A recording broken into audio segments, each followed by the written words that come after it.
That shows, doesn't it, that the things of earth are going to get damaged. They're going to get dented. They have a shelf life. We may buy an extended warranty because we have to invest something in making sure that they're taken care of.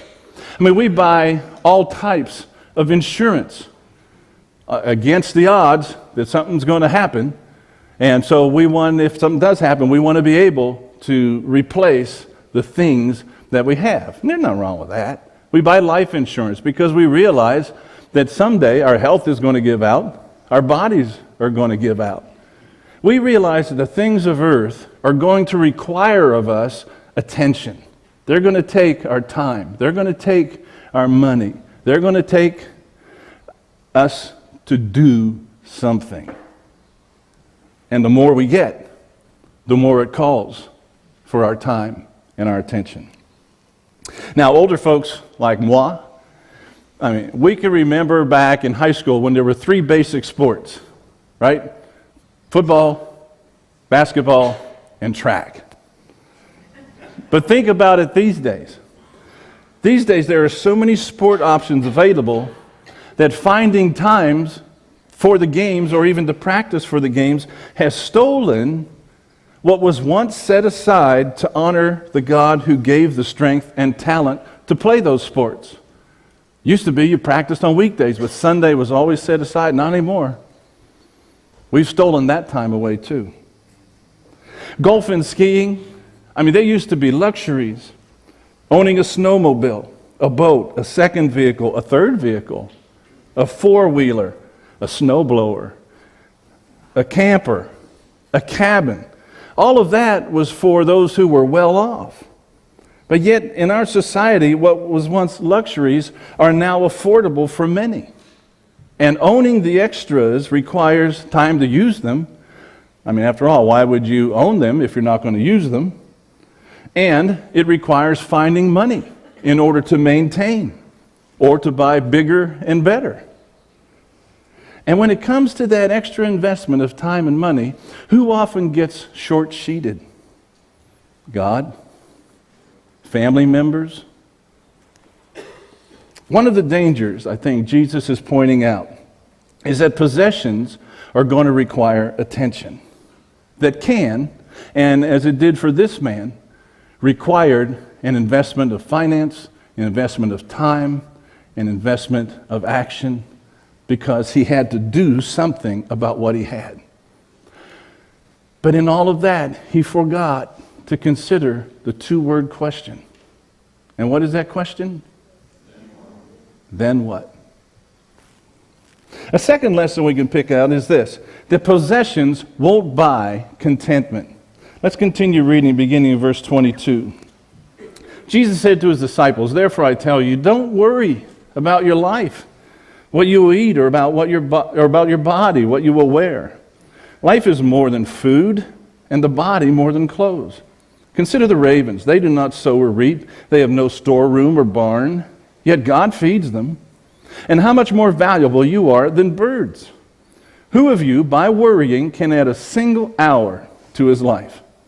Since you cannot do this very little thing, why do you worry about the rest? Consider how the lilies grow. They do not labor or spin. Yet I tell you, not even Solomon in all his splendor was dressed like one of these. If that is how God clothes the grass of the field, which is here today and tomorrow is thrown into the fire, how much more will he clothe you, O you of little faith?" Oh boy, here comes a really important phrase. "And do not set your heart on what you will eat or drink." Don't you ground your heart, don't you anchor your heart on the temporary things and get so caught up in worrying about the temporary things of what you will eat or drink, specifically, Jesus says. Don't worry about it. For the pagan world runs after all such things, and your Father knows that you need them. But seek his kingdom, and these things will be given to you as well. Possessions do not bring contentment. Now I want you to think about this. If possessions brought contentment, who would be the most contented people on the face of this globe? Americans. Not just rich Americans, but Americans. But yet, what do you discover? I don't like this. I want that. I got this problem. I'm complaining about this. If contentment came through possessions, we would all be blissfully, astronomically content. You know, I don't know if you've noticed it, but it's just in the last couple decades. Of course, you guys wouldn't notice it, but older folks like me, have you noticed the rise of the storage facilities? I don't remember those when I was growing up. But in the last 2 or 3 decades, acres are taken and storage units are built. Sometimes it's necessary. People are moving and for different reasons, but you know, a large part of those storage facilities are just people need a place to put stuff because they got so much stuff. I think the man in the Bible that Jesus was talking about could have been the originator of the storage facility business. Now, we chuckle, but I won't ask for a show of hands on the number of people who can't get their cars in their garages. Because we got so much stuff in our garages. Even though the man in the story that Jesus told spoke of a time when he might be content. You know, I'm going to build these barns, I'm going to put all this in there, and then I'll sit back and relax and take it easy. I'll retire, eat, drink, and be... He spoke about that time, but you get the underlying theme in the story that time would probably never come. Because he would continue to acquire, which means he'd have to continue to build, and then he would continue to acquire, and he'd continue to build. Years ago, George Carlin used to do a real spoof on stuff, and how we had to keep expanding to store all of our stuff. And that was probably the process that this man would be in. He would never reach the point that he would be content, that he'd be satisfied, that he could relax. He failed to ask and answer a 2-word question. That 2-word question was what? Then what? Interestingly enough, God asked the question for him in a roundabout way.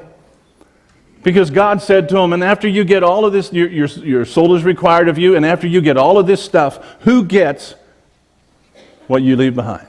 In other words, then what? I like what John Capozzi has written. He said, the executive that works every day from 7 a.m. to 7 p.m. will be both very successful and fondly remembered by his wife's next husband.